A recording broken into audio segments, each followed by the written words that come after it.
Well, hello, everybody. Jay got that package today. Hey, Joan. Jay, I just got that package today a little while ago, so I'll take a look at that in just a bit.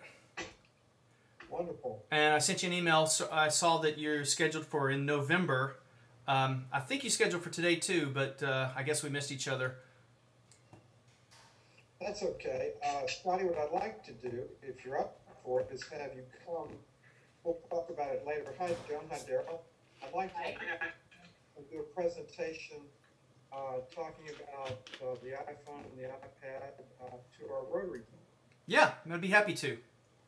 No problem. I think you'd enjoy it. There'd be some business for you there, and I'm happy it would be. I just think it'd be great. Okay. You come and work here with Maine, and we'll talk about it later. But what do you think, John and Daryl? I think the Rotary Club here in little old Chevy would blow their mind. I've got Can some. I come too? Sure, I'd be happy for you folks to come. Daryl, your audio sounds really clear. Jay, yours seems to be garbled a bit. Daryl, how's my audio? Your audio's fine. Okay, and Fine here. and we don't just What I've got going on. Daryl, let me know as soon as I start getting that echo tonight. Last week I recorded both the input, meaning you guys' voices through the computer, as well as my external microphone. And then when I tried to post things to Town Hall, it ended up just crazy doubled, and it was just a big mess. So tonight I'm only recording. I am getting an echo. It's about a 2-second delay. Right, same here. Man. But it's not an echo, it's like a delay. And is it a delay of everyone's recording or just my voice? Everybody but you. Right. Yep, mine too. That's right. Okay. All right. You know what? Let me see if I can fix that. If you guys will bear with me, this is a problem that I've got to come up with a solution for. Give me just a moment, guys. I'll be right back, okay? All right, great. Yeah, I've got to... but you know what? Now that I'm doing that, actually, I'm not going to be able to record audio on this. I'm going to have to... I got to figure something out here. Well, I'll worry about it later. I'll try to test it out a little bit later. Yeah. All right, well, let's get started here. We've got Carl, since he's the newest of the group that's in here tonight. Let's start with Carl out of respect for... Well, no, I'm anxious to hear what the story is right now.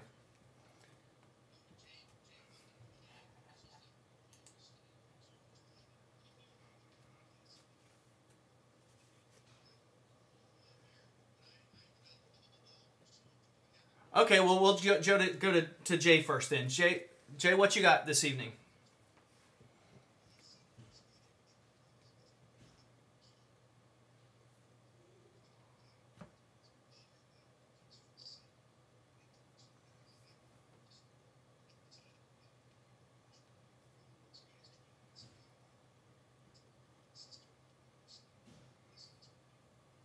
Okay, all right. Well, Carl, let's go to you next. What do you got, Carl?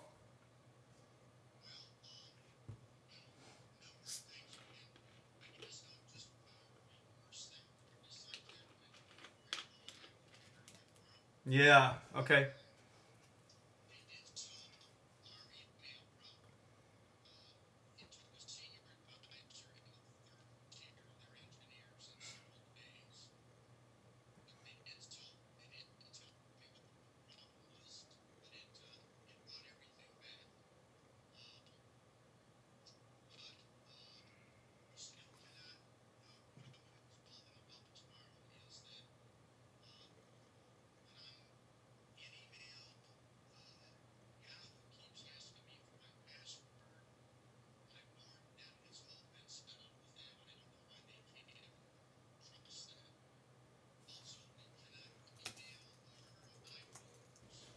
Okay. Yeah. All right. Most likely the reason that you're unable to send those iPhoto photos when you're trying to send out within iPhoto... Oh, you know what? I didn't have my screen on here, did I? Within iPhoto, let me come up to something here. when you're trying to send a picture, you select it and you hit send, right? Or you want to come down here and you want to choose to share it in the bottom right hand corner. And what that's doing is it's drawing from an account that's already pre-set up in your iPhoto.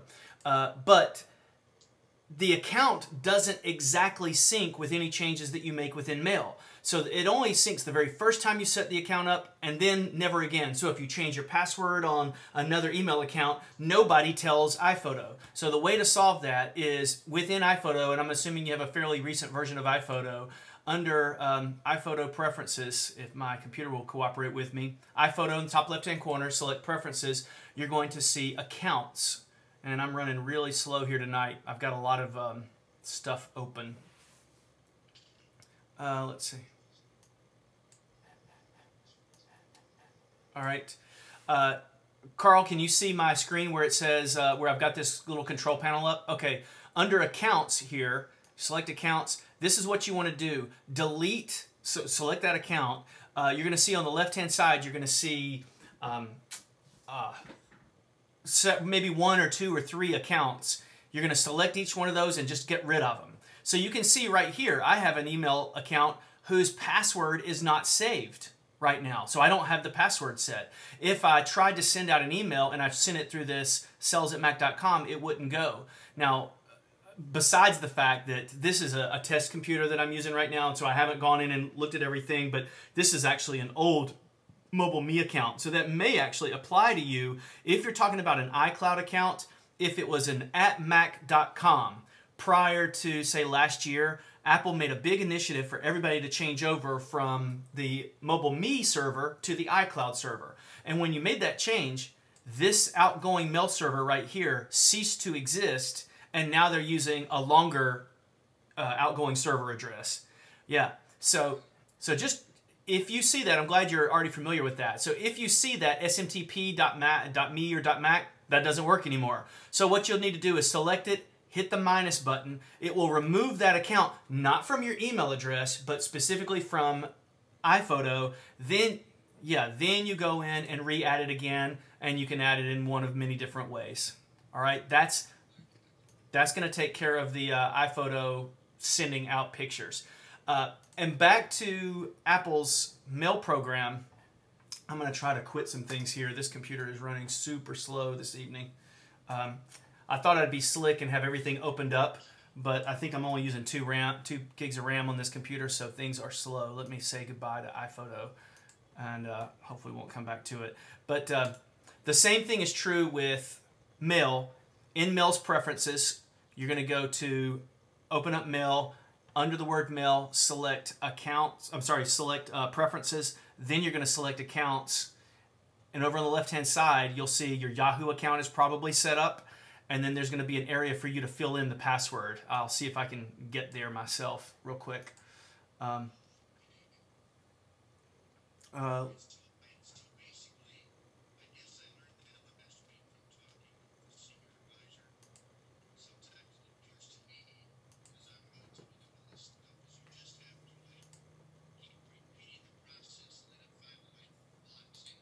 Well,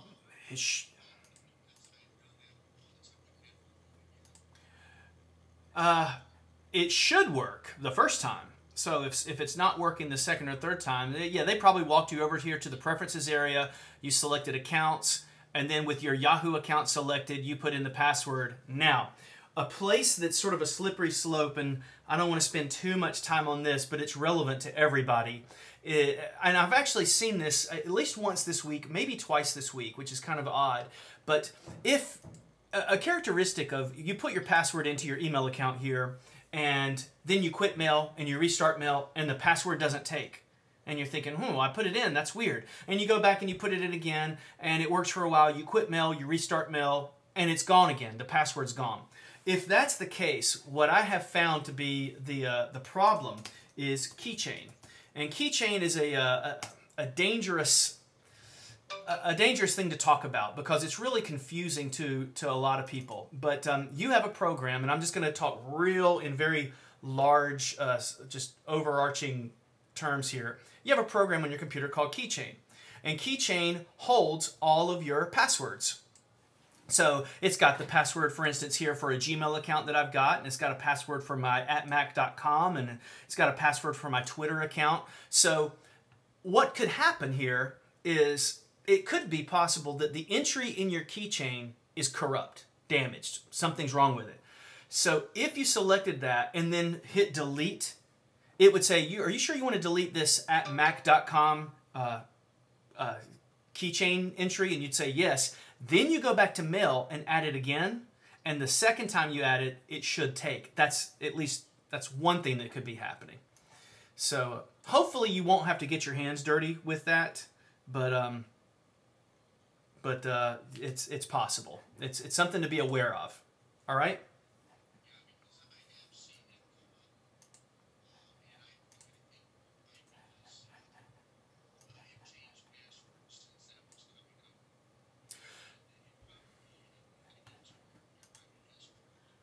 Now, another huge thing, and this is, you kind of touched on this for a second when you said you changed your password.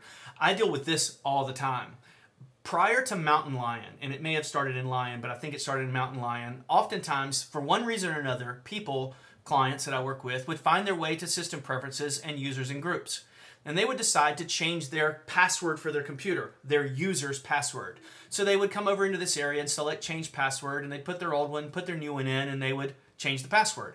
Well, prior to Mountain Lion, Apple gave you a warning that said, hey, if you do this, you need to go to keychain access and you need to make sure that your keychain is open. In other words, unlocked. And you can see right here, mine is. I have an unlock there. But if that were locked and you change your password to your user account, then the new password doesn't have the authority to make changes to the keychain's password, and it's just this nightmare problem. So what happens is people change their password to their user account, and then they can't make any changes to the others.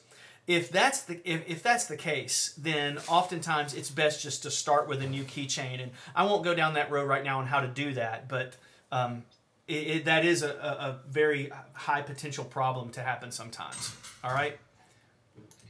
All right, let's go on to Joan. Joan, what have you got this evening?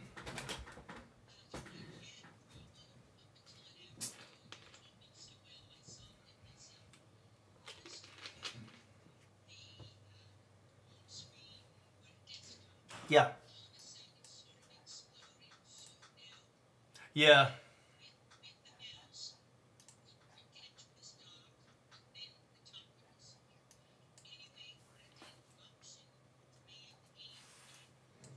Yeah, what she's talking about, what Joan's talking about here, and I don't have a proper mouse to demonstrate it, but what she's talking about is a service built into the Mac operating system, and it's in accessibility. They changed it here.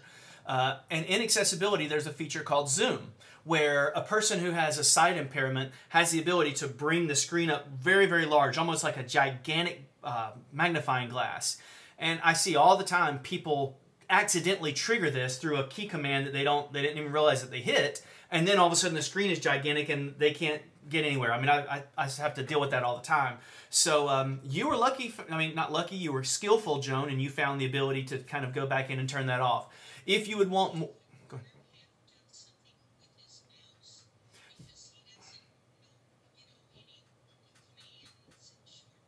ahead. Yes, yeah, by default, I don't want to say this wrong, but I believe by default the command is Command Option, and you can scroll the mouse up or down. I may be wrong on that, but on the default command, but the default command is one of a combination of the Control, Option, and Command keys, and you can trigger it with the plus key. Let me see if I've got the ability to do that. No, I don't think I do. Or you can trigger it with the mouse rolling up and down, or in and out, and that increases or decreases the size of the screen. But you were able to find it. If you want more detail and you just want to play around with it, go into your system preferences, go to accessibility, and then you'll see Zoom there. They've made some pretty big changes in Mountain Lion to the Zoom feature and everything else. This is very common for people to accidentally trigger these. Another real popular one is the display, where people will accidentally click that, and I don't know if you can see my screen has changed. I don't know, but they can, invert the colors of the screens where all of a sudden black is white and white is black and it just becomes crazy. But that's for people who have sight issues. Some people can read better using just grayscale, let's say, or with the colors inverted. You can...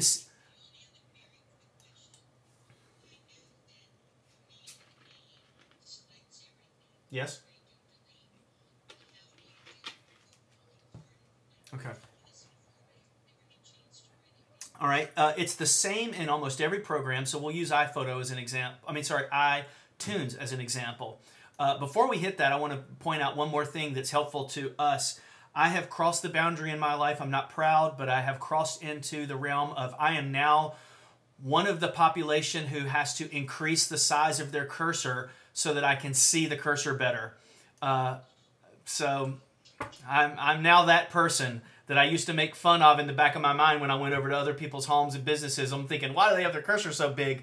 And now I have to have it because with that cursor small, oftentimes I can't find it on the screen. So this is where it's in system preferences and accessibility. So with system preferences and accessibility, you can increase the size of the cursor, which is actually... It's more helpful for me because I've got about 7 screens in front of me, and if I move the mouse a little bit and I'm glancing around, where is it? I found that if I just enlarge it, I can see it a little bit faster. But now to go back to your question, and this is a fantastic question. I'm glad you asked it because it's a real basic question that everybody should know the answer to. Hey, Joanne, you just popped in. The question is how... Joan knows that she can use the Command A key, or the Command A, to select everything in a file sequence. It can be iPhoto, iTunes, email, the Finder. But she wants to know how can she select certain things. So your best friends are Shift and Command. So I'm probably going to answer the questions in maybe a different order than you think that they should be answered. But if I want all of Aaron Copland's great tribute album here, then I'm going to select the first one. I'm going to go to the last, and I'm going to hold the Shift key down. Now, with my Shift key held down, I click the last one, and that selects Arrange. Now that I have a range selected, maybe I hate the Little Horse's Lullaby song. So I want to go and hold down the Command key, and I can unselect certain ones. So the Command key gives you the ability to select or unselect individual items. The Shift key gives you the ability to select a range. And you can use this in a huge combination of features. So for instance, I want to select, holding the Command key, just a few songs. But then I want a range from all of this album, this ABC album, which is a great album from the 80s, one of my first DVD or CDs. So let me come back. There. Now I've selected individuals, but I'm going to hold the Shift key down, and now I've just selected a range within that, but I also have the individuals. So if you just play around with Shift and Command, I think you'll find the answer to your question. All right, Daryl, let's go to you. What's on your mind?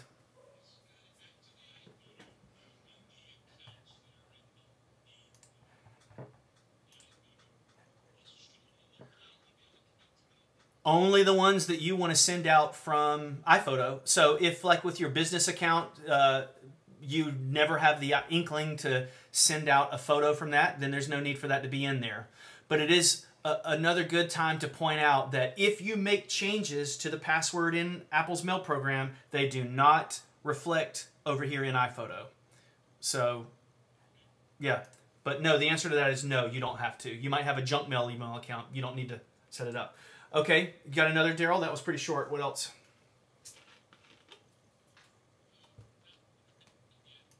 Okay. All right, let's jump over to Joanne that just joined us. All right, Joanne, what have you got? Joanne, can you hear us this evening? Oh, okay. Hey, I got some news, Joanne. Yes, we can hear you. Had a sailboat race on Saturday, and I finished the highest I've ever finished. I finished in 3rd place, which was the best for me ever, considering I have the smallest boat in our little group of sailboats. So, real happy with that. Hey, and look at this. Look at this message I just got. It says that the keychain wants to, and this is exactly what we were talking about earlier. I changed my password a couple of weeks ago, and this is a computer that I don't use a lot. I changed my password a couple of weeks ago, and when I changed my password, I probably did not go to keychain access and make sure that that was open. And so this is bothering me because I never made that change when I changed my master password to my account. I never altered or made sure that keychain access was actually open. See that lock right there? That's why. So really you want to leave that unlocked.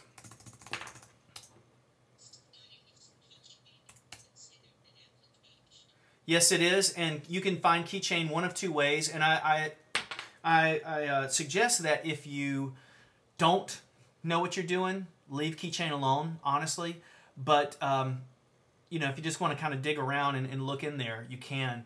But you can find it one of two ways. If you go to Spotlight and you type in the word keychain, you'll find it. If you want to know where it actually lives, you go open up a Finder window and you choose Applications. After Applications, you drill down to a folder called Utilities. And keychain access is included in that Utilities folder, even though it's not showing up on my slow computer tonight. There it is right there. Yeah, so that's where it lives. But instead of trying to look for it there, you can go and just use Spotlight. By the way, as a side note, I often, unfortunately, I deal with lots of clients and their privacy, and oftentimes I come into situations where one spouse wants to find information about the other spouse, and keychain is one of the first places that we go. If you go to keychain, you can see a history of everywhere that person has put passwords in. Not everywhere, but it's a good way of finding passwords to things. So if you ever forget your password, besides using this for ill reasons, if you wanted to know my Gmail password, you double click on the keychain entry. Now it's gonna present a box here where you can show your password. If you click that show your password, it is then going to present you with another box, here it is, that gives us the ability to put in our computer's password. So in other words, I can't just sit down at your computer, Joan, and find out your passwords unless you give me your user password. After I have your user password, I go into keychain, I click it, I can put in your user password, and then it would show you my Gmail password and list it right there, which I won't show right now. All right? So that's another nice way you can find your own. I spend a lot of time in my day in keychain, actually, because nobody ever remembers their passwords. Nobody, including myself. So as soon as I get their computer password, I don't need them anymore, and I can solve their problem by going to keychain most of the time. All right. Yeah. Yeah.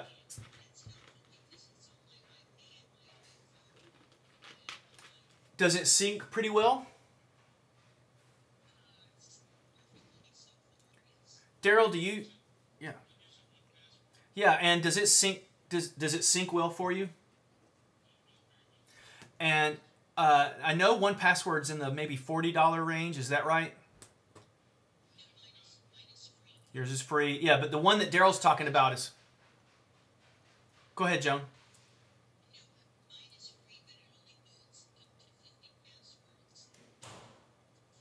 Yeah, yeah.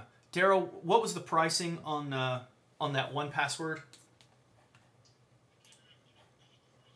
Yeah, it's the one that most people use, but it is a little expensive. I think it's around $40.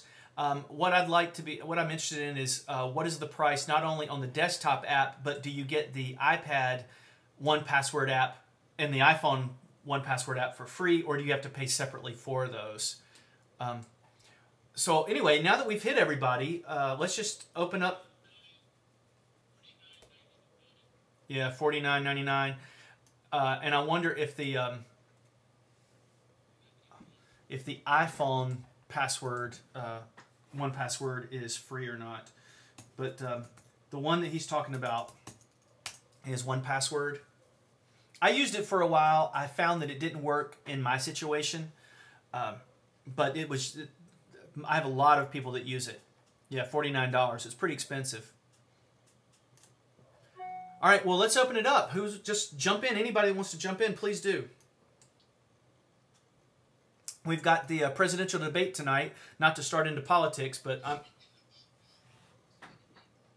yeah, Carl, go ahead.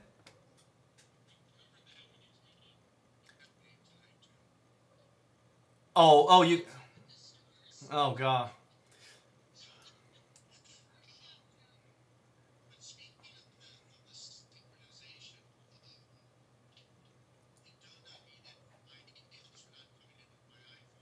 Yeah.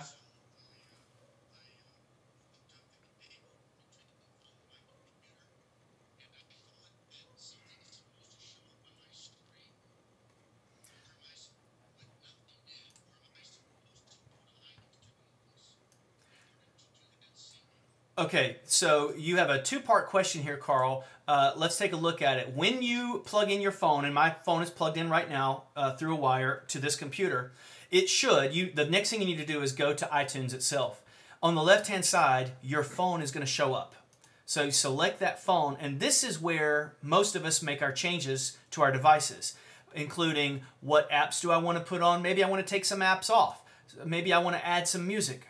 So this is where you do it. On this particular computer, I'm not syncing this phone. I just have it connected for demonstration purposes. But if I wanted to sync apps, I would select that sync apps, that feature right there. So this is where you would do it. If I wanted to put some pictures from an iPhoto on this computer onto this device, then I would choose to sync within that Photos area. Now, you may run into this. If I select this and I hit Apply, it's going to give me a very important message. And it's getting ready to tell me right here. And this is a message that a lot of people get and they're very scared of it. And it says, hey, you just plugged this phone up to another computer that this phone doesn't know this computer. So I would be happy, the computer is saying, to put my pictures onto this phone, but I'm going to have to erase the ones that are there.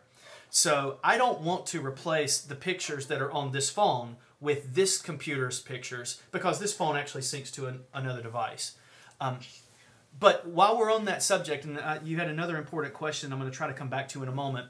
Another great advance in technology about a year ago, Apple released iOS 5. And in iOS 5, if you go to the Summary tab at the very bottom with your phone connected, you can choose to sync the phone over Wi-Fi.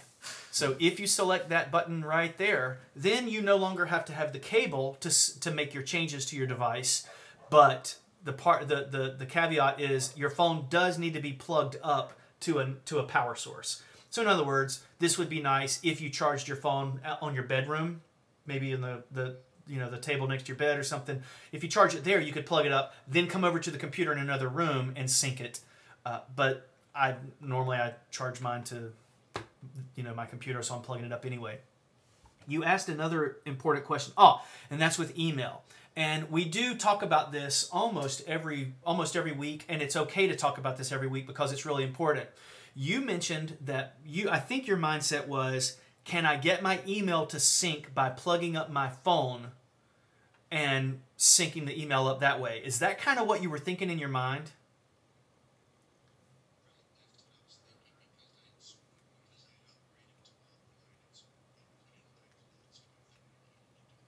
Okay, so with your email, go ahead, Carl. Prior? Yeah. Now, whatever you did, is everything working correctly now? With your...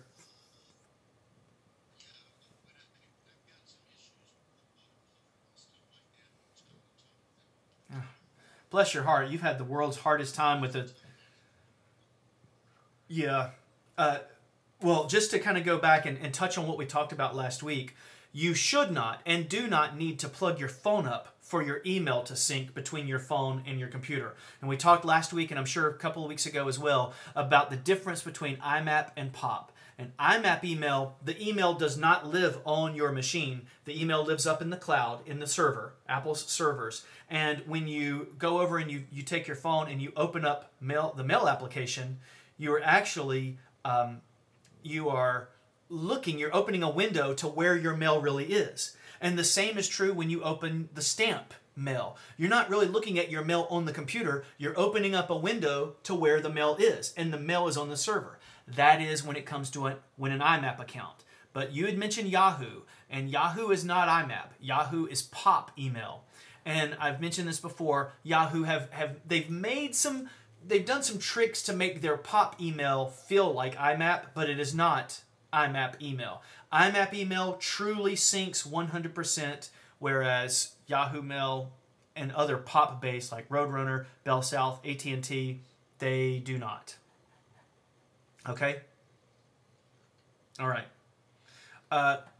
Anybody want to jump in here? We got some... yeah, take it, Daryl.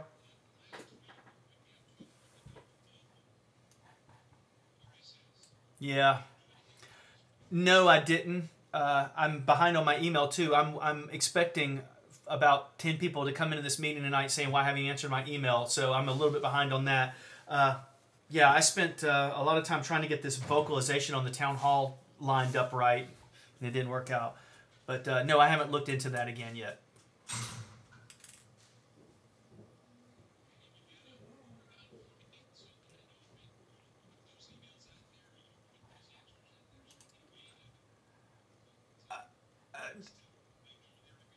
Currently, I don't have that RSS feed set up. I will set it up. I promise I will get it set up. That's one of the things I can do during the presidential debate tonight. I will try to get that reset up. It should not be hard for me to do that.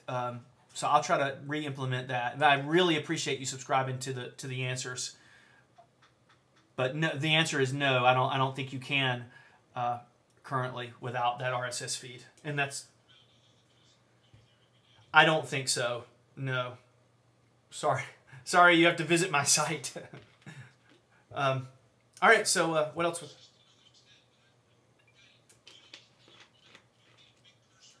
Yeah. I need more... Yeah, me too. Yeah, I need more memory as well, except I need computer memory right now. I'm low on RAM over here. All right, what else we got? Somebody else want to jump in? If it doesn't have to be about computers, it can be anything.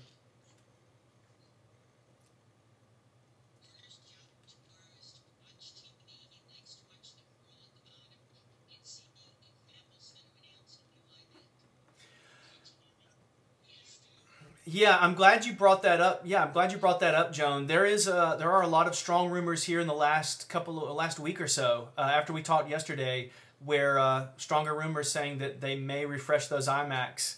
So I'm glad you've held off. Let's see. Yeah, so maybe we'll get the new ones. Maybe iPad minis.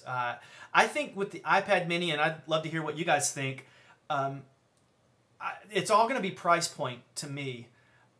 If it comes in at $329, which I believe that it will, and I have no information on it at all, but if it comes in at $329, I think it's just another tablet, and that opens the market even larger for the Nexus 7, the next Android tablet. If they come in at $299, I think that they will hold their market share. If it came in at $250, I'm sorry, yeah, if it came in at $250, the lowest model that is, then I think that'd be really, really compelling. And if it came in at $199, it would be scorched earth, and it would be over, and Android would die. But I don't think that's going to happen. I think they're going to be at $329. What do you guys think?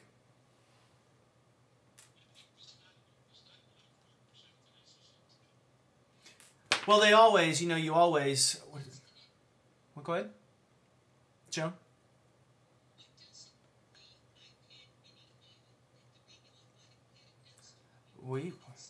We don't, as of tonight on the, what is it, the 22nd of October, we don't know anything about it. We don't even know that it's a product right now.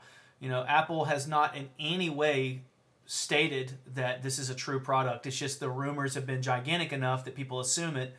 So I'm assuming as well. But, we never know. We never know. We could sit here and speculate all night about it. But I think that there's room for a smaller... The iPad itself is a 10-inch tablet. There's room for a 7-inch tablet. Would anybody here in the town hall tonight be interested in buying a 7-inch tablet? No? Joanne? No? Carl, would you buy something like a 7-inch?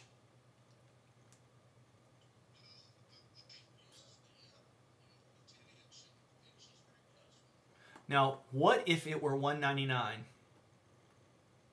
What if it were $200 even?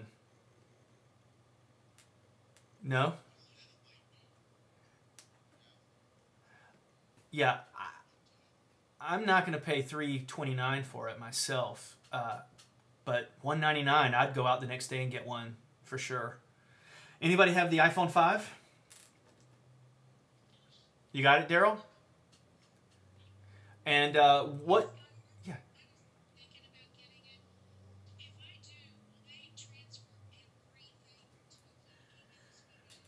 That's a fantastic question, and I'm set and ready to answer that. What you should do, Joan, prior to getting it, and you could do this right now tonight and do it again the day you get your iPhone, is you plug your iPhone up, and when your iPhone's plugged up over here on the left-hand side, and we talked about this last week too, if you do a right-click on that, you can choose to back up your iPhone. So again, you plug your phone up, open up iTunes, iPhone shows up on the left-hand side, do a right click. If you don't have right click, you can hold the control key down and click, and you get the same right click menu, and you can first choose to back up. Now, once you've backed that phone up, you can drop that phone in the lake and get a brand new phone. You buy the brand new phone, you come home and you plug it up. When you plug it up, it's going to ask you, would you like to restore from a backup? And you're going to say, well, yes, I would love to restore from a backup. And it's going to say, which backup do you want to go with? And you can say, well, the one from October 22nd. And it's going to move everything on your phone over to the new phone, where your new phone looks exactly like your old phone. That's the easiest thing to do, in my opinion. Yeah, it's a clone of your phone. So if I select over here right hand and I choose backup, this is cloning an image of my phone, and then I can go get my new phone, bring it in. I don't have to do anything with this phone. I can just unplug it, let it die. It doesn't matter. Plug it up, and then I can come over here and choose to restore from a backup if I want to. So, which one have you plugged either? Have you plugged your phone up to either of these recently? Okay. Then you need to make a choice, and we've talked about this before. I believe in your case, it's best for in your situation, because you have two computers, to make a choice between which computer is going to be syncing your phone. That is, so you could. I know, aren't all your pictures on your iMac?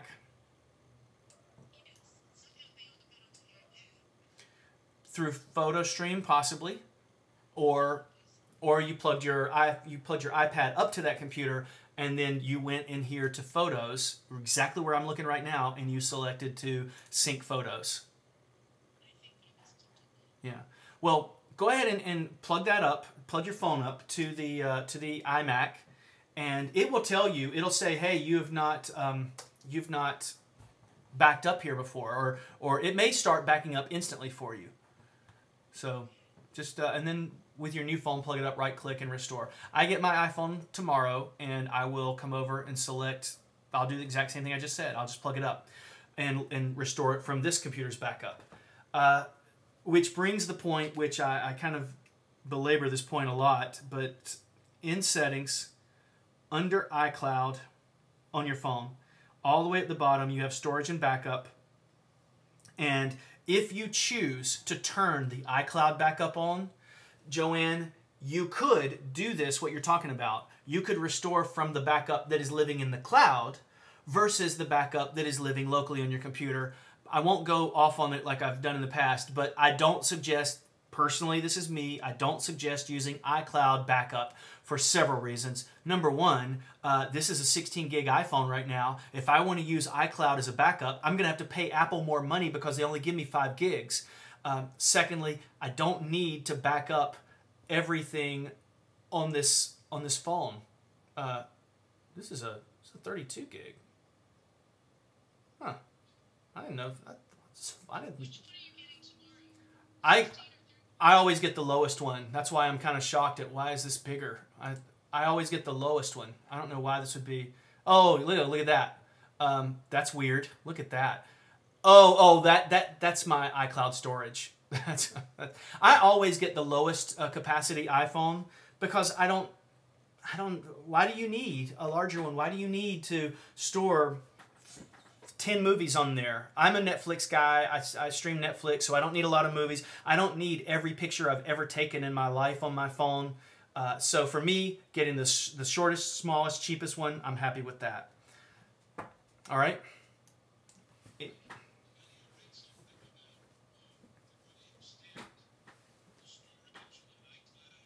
Yeah. Yeah, they did. And that's why I have 25 gigs of storage here in my iCloud storage, which I don't use. No, there are two places. You can go to your system preferences, and it should show you there in the iCloud area. Let's see. And then you could also log into iCloud.com. So let's see what I've got here. But like I said, I don't recommend people use this.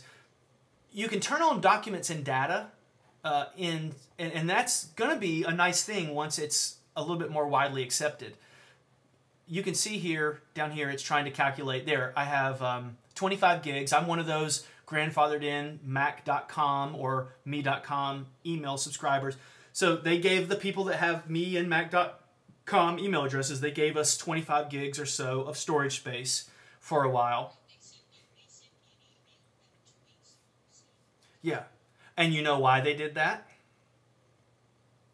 They want you to use it. They want you to get used to using it so that when they take it away from you, they can send you another letter saying, oh, you know what? Everything in the storage area that in your iCloud settings is going to be gone unless you want to pay us some money and we'll keep it there. Well, you don't need it. You don't need to keep that. Anyway,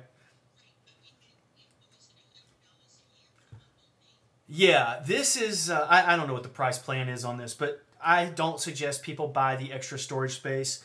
See, you're going to get me started on this again.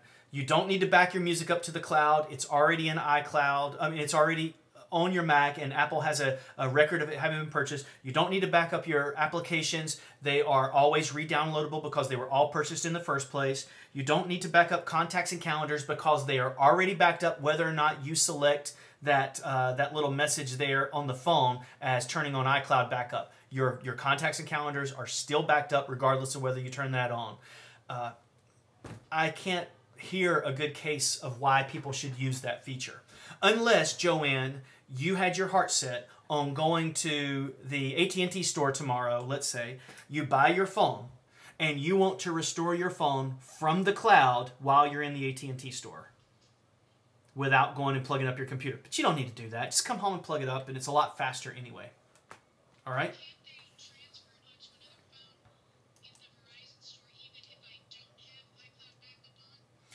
I don't know what their capabilities are. I'll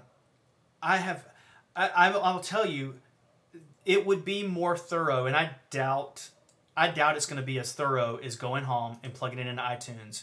And if you haven't, Joanne, if you haven't, you need to, because I dropped my phone in the lake a couple of years ago, and I needed that information back quickly. I went and bought another phone, but I just came home and restored it. Many of us, the big thing is, if you don't, let's say you don't do the backup locally, and you go and buy a new phone. That's true. What I just said is true. Even if you don't have your applications backed up, you can always put them back on. But if you're like me, you've gotten used to where all your applications are very specifically. And when you need to, especially with my homepage, I have certain buttons in certain areas that I never want to move because I look at it and I just touch it without thinking about it. The other day, I drug an app from page 2 over to page 1, and it completely rearranged my applications. And I went, oh my gosh, and I couldn't use my phone for like a day. But if I mess things up completely, I could come back over here, right-click, restore from a backup, and my icons are right back in the exact same order that they were.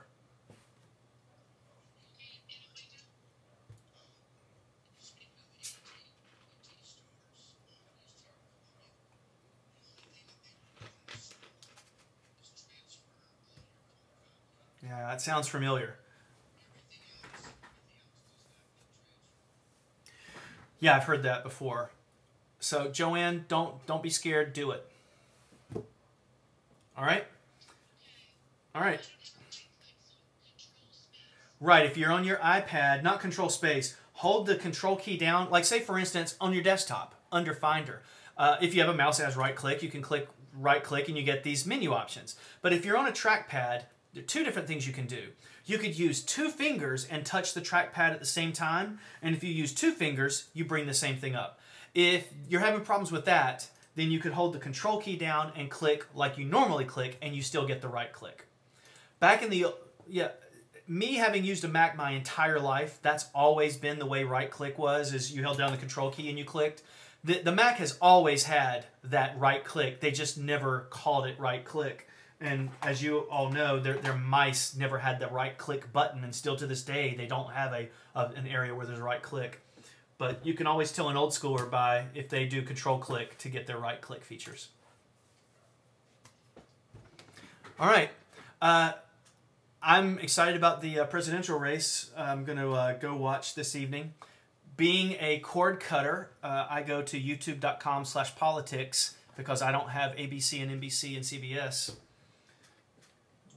One day, all of you will join me. You will cut the cable and drop your cable bill and live off the internet completely. I don't know. I don't know. I don't know. You can buy an antenna too. I didn't watch my biggest regret with no cable is not having seen the Olympics this year. But if I had wanted, I would have gone out and bought an antenna, and you can actually get higher quality uncompressed HD over antenna than you can through your cable company or satellite. This is kind of interesting. So it's just sports has got a way to go. The NFL's got to get on the internet a little bit stronger. All right. Well, I guess we're done for the evening. Carl, did you have something else? Yeah, Joanne? Joanne?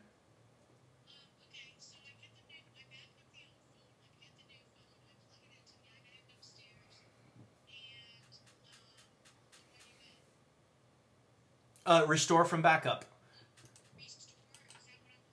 Right, so you can see on mine, I've got a restore from backup. And if I select that, I'm going to select it right now. It's going to ask me, which copy of my backup do I want? And when you select that iPhone, it's going to give you more than one probably. And on this computer, like I said, I don't back this computer up. I mean, I don't back this phone up to this computer. But if I did, I would have multiple instances of mini backups there. And I could select the one, which would be the most recent, because it's going to tell you the date, and then select to restore. And it's going to make your iPhone 5 look exactly like your iPhone 4 did. All right. Okay.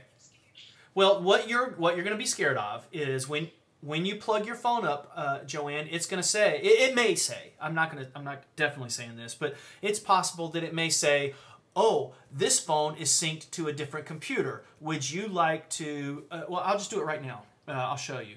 Hit apply right here. You might get that message. And in this case, I have photos syncing. Now, my photos on my phone are synced to another computer's photos. So I don't want to do that on this device. But if I went in here and I said in photos, don't sync photos, then it wouldn't replace those photos because I wouldn't have them checked. So the same is true with music. If I have music selected and I'm using iTunes Match, which is a whole other can of worms, most of you guys are probably not using iTunes Match, and I don't recommend it right now, but that's for another time. If you're not using iTunes Match and you're actually syncing your phone's music through the cable, then if you have your music syncing over another computer and you plug your phone up to this computer, when you go to sync it, it's going to say, hey, we're going to need to replace all the music on this with the music that we have. If you get a message like that, then it very well may be possible, Joanne, that you should go and try to sync it on your other computer. All right, but don't worry about it. And overall, you're not going to lose anything because you have been a good citizen of the internet and you're using PhotoStream. And you've gone into iCloud settings, I'm assuming, and at some point in time you turned on PhotoStream. So if you turned on PhotoStream, then the pictures that you've taken on your phone in the last 6 months or so are definitely on your iMac. And if you're not sure of that, plug up your phone, go to iTunes, iPhoto on your iMac, and select to sync your pictures just to make sure that they all get on there too. But there's no reason to do that anymore. Okay, guys, I'm going to shut it down. Thanks for the patience with the audio. All right. Yeah.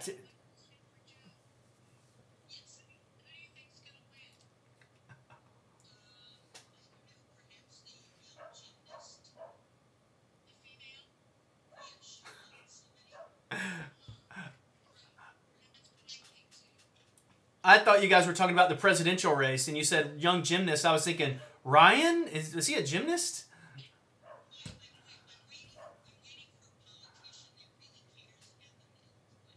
Well, we've heard enough of that, haven't we? All right.